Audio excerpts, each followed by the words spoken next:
Sa katotohanan ay binabautismuhan ko kayo sa tubig sa pagsisisi. Datapwat ang dumarating sa hulihan ko ay lalong makapangyarihan kaysa akin, na hindi ako karapat-dapat magdala ng kanyang pangyapak. Siya ang sa inyo'y magbabautismo sa Espiritu Santo at apoy. Ayan. Ang bautismo kasi paglulubog. Yung salitang baptizo sa Grego, ang kahulugan nun, to make whelmed. Lagay mo nga sa screen. Baptizo means to make whelmed. Ibig sabihin, masakop na lubos, malubog. Parang immersion. Ang immersion hindi lang nagaganap sa tubig. Ang immersion nagaganap pag ang isang tao ay buong-buong nasakop yung kanyang katawan, buong-buong na-whelmed. Ano ba sa Tagalog yung whelmed, kapatid na Daniel? Nasukuban po, kapatid. Oo, nasukuban, gano'n ang kahulugan nung salitang baptizo sa Grego. Masukuban ka, buong-buo kang masakop. Kaya, halimbawa, gusto mong matuto ng isang lengguwahe, kailangan ma-immerse ka. Para matuto ka, siguro tumira ka sa isang lugar na ang mapapakinggan mo, puro ganon. Kaya ako natuto ako ng kapirasong Portuges kasi napapakinggan ko araw-araw ganon. Natuto ako ng kapirasong Kastila, na-immerse kasi ako, nakakausap ko mga Espanyol, na-immerse ako. Nung matira ako sa Pampanga, na-immerse ako. Kasi yung to make whelmed, ang ibig sabihin nun kasi, para bang ma-immerse ka, masakop ka doon sa isang lugar na ang maririnig mo, puro Kapampangan. Yan ang definition ng Thayer Dictionary sa baptizo. Number 1 is to dip repeatedly, to immerse. Ayun, no? Lagay mo yung immerse para makita nila sa screen. Para ma-immerse ka, ma-overwhelm ka o kaya ma-whelmed ka, ma-deep ka, doon ka tumira sa lugar ng Kapampangan para matutunan mo agad ang Kapampangan. Kaya ako, 2 buwan pa lang, marunong na akong mga Pampangan noon. Na-immerse ako doon sa puruan, napapakinggan ko, puro Kapampangan, natuto ako ng Kapampangan. Ang punto ko, kapatid, hindi lang tubig ang pwedeng ma-immerse ka. Pwede kang ma-immerse sa wika, pwede kang ma-immerse sa trabaho, na pagka yung tinatawag na apprenticeship, pag nandun ka na sa apprenticeship na process, mai-immerse ka sa trabaho, matututunan mo trabaho. Ang punto ko, pagka ikaw ay in-immerse sa tubig, binautismohan ka sa tubig, ilulubog ka sa tubig. Pagka babautismohan ka sa Espiritu Santo, i-immerse ka sa Espiritu Santo o bubuhusan ka ng Espiritu Santo. At pag ikaw naman babautismohan sa apoy, i-immerse ka sa apoy o aapuyan ka. No? Ganon. Sa Biblia, mayroong bautismo sa apoy. At yung bautismo yon, hindi literal na apoy yun. Kasi pag apoy yun, gaya ng ginawa ng Katoliko, inapuyan yung 300,000 mga taong tutol sa kanila, patay lahat yung 300,000. No? Ang kahulugan nung dadaling ka sa apoy, ang kahulugan nun, pagsubok, kapatid. Basahin natin ang Zacarias, Kapitulo 13, versikulo 9. Pakinggan mo. At aking dadalhin ang 2 bahagi sa apoy, at sila'y dadalisayin ko na parang pilak na dalisay, at sila'y susubukin ko na parang pagsubok sa ginto. Sila'y magsisitawag sa aking pangalan at akin silang didinggin. Aking sasabihin, siya'y bayan ko at kanilang sasabihin, ang Panginoon ay aking Diyos. Ayon. Yung palang bautismo sa apoy, parang pagsubok yon. Parang yung ginto, sinusubok o pinipurify ng apoy. Habang inaapoyan mo yung ginto, nawawala yung mga impurities. Kaya nakakakuha ka ng 99.99999 na gold. Ibig sabihin, almost wala pang 1% o 0.01% ang impurities. Pwede mo nang sabihin pure gold na habang inaapuyan mo ang ginto, nagiging pure. Ganon yung sabi ng Diyos. Dadalhin ko sila sa apoy, susubukin ko parang ginto. Kaya ang kahulugan pala, kapatid, ng pagbautismo sa apoy, pagsubok na darating sa iyo yon. Pagsubok na galing sa Diyos. Basahin natin ang paliwanag ni San Pedro, doon sa unang Pedro 1:6.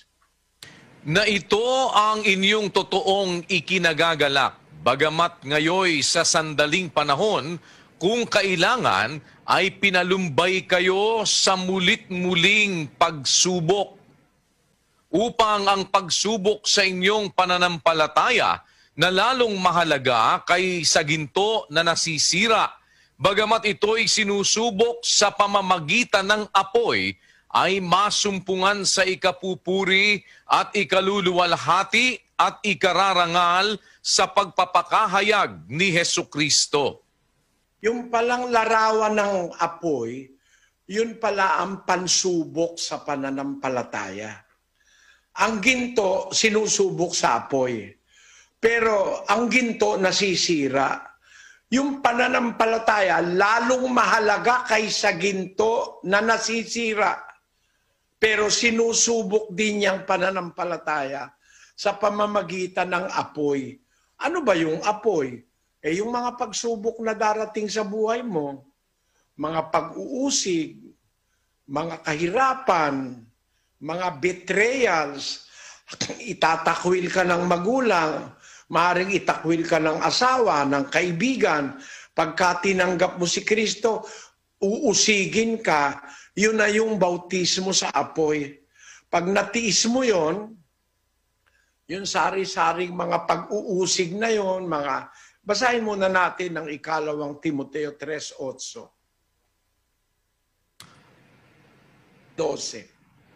Oo, at lahat na ibig mabuhay na may kabanalan kay Kristo Jesus ay mangagbabata ng pag-uusig.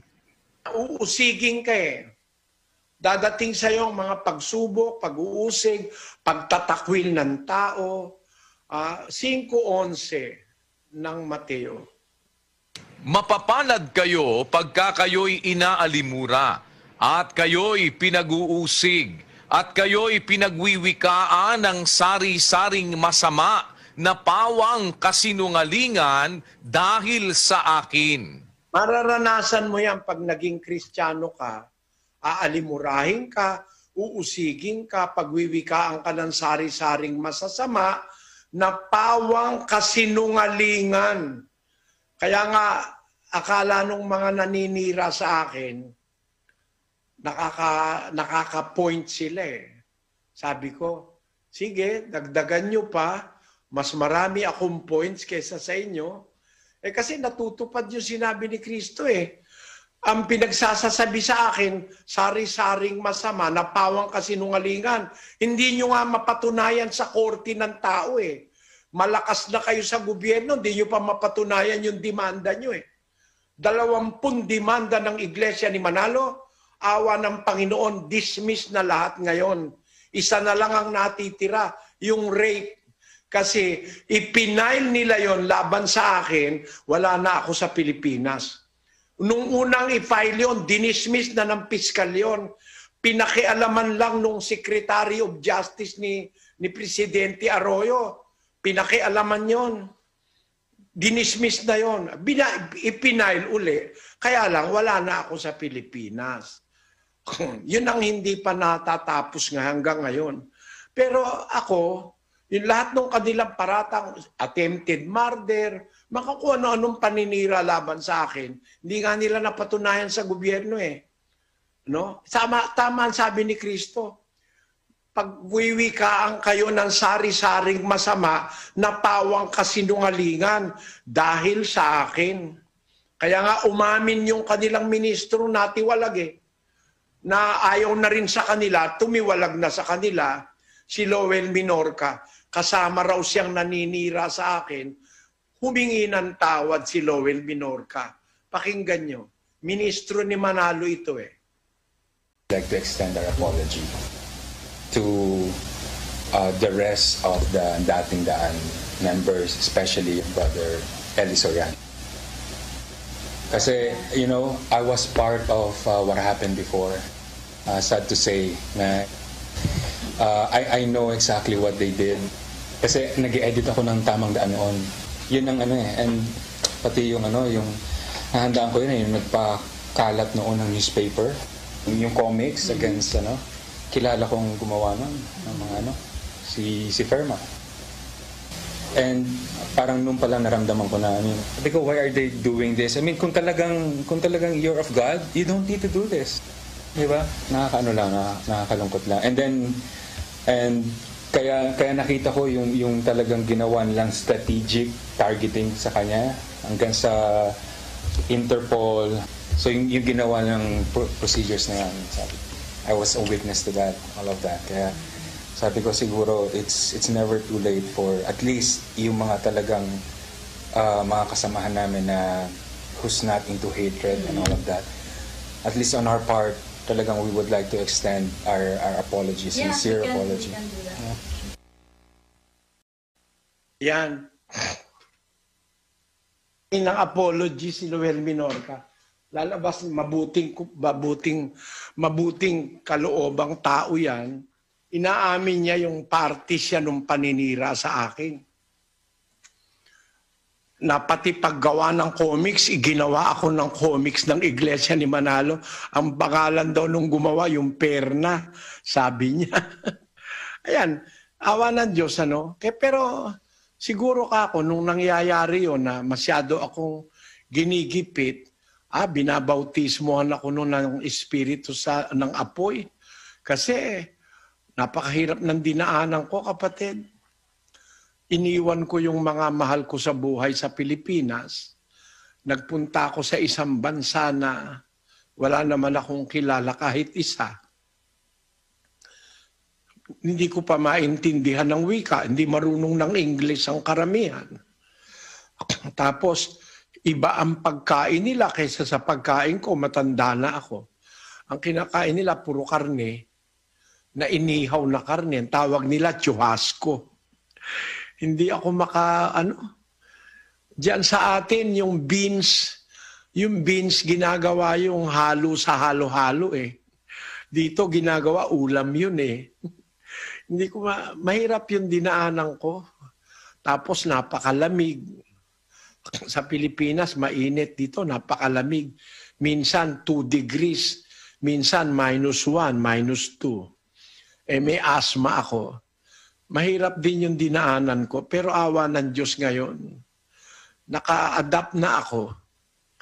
At yung mga kasinungalingan na kanilang inimbentong kung ano-anong mga kaso laban sa akin.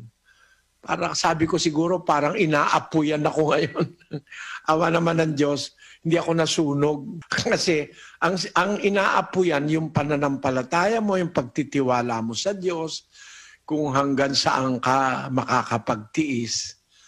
Pero mahirap talaga dadaanan mo. Sabi nga ni Pablo sa mga Ebreo, ang lahat ng parusa sa ngayon ay tila baga hindi ikaliligaya. Basahin na nga natin, kapatid na Daniel, 12:11.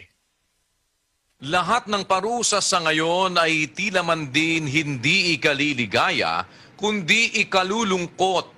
Gayunmay pagkatapos ay namumunga ng bungang mapayapa ng katwiran sa mga nagsipagsanay sa pamamagitan nito. Ayun. Parang parusa yan eh. Yang pagsubok, yung parang bautismo sa apoy, papahirapan ka ng kaunti. Pero matitiis mo naman. Ayun. Awa ng Diyos, nalagpasan ko naman yon na mahirap talaga. Mahirap, mga kapatid. Pero awa ng Diyos, nakakapagsalita pa rin ako ngayon. Nakakapangaral pa rin ako. Salamat sa Diyos. Marami akong dinaanang pagsubok sa buhay. Pero awa ng Diyos, sa tulong niya, nakatiis ako. Awa ng Diyos, naging kasangkapan pa yon para dito sa kanluran, makapangaral ako. At ngayon, meron na tayong mahigit sa 500 iglesyang local churches dito sa West. 517. 43 local churches sa North America.